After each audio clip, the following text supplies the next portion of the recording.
So Lauren in Dallas, Texas asks, are there ever situations when a 90-watt laser is too powerful to throttle down to do very fine work? For example, engraving on paper or very thin material at 1,000 DPI. 1,000 DPI. I wouldn't do 1,000 DPI, but you could do it. You could dial down that power enough so you could do it. Just 1,000 DPI, it's going to take a long time. Yeah, too much for. And it's too much paper, for, like, especially. I would say printing paper. Like a nice thick cardstock, sure, you could possibly get away with that. But the settings for throttling down, use the settings. It doesn't really pertain to the laser tube that much, as far as the wattage. Of the laser tube. I wouldn't go that high a DPI period. But even if you had a 40 watt. Yeah.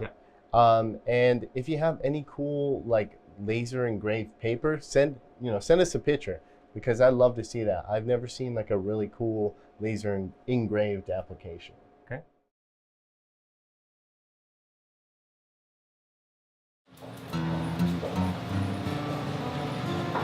Hey everyone, thanks for watching. If you like those videos, please subscribe. We got more videos of me over here. I don't know.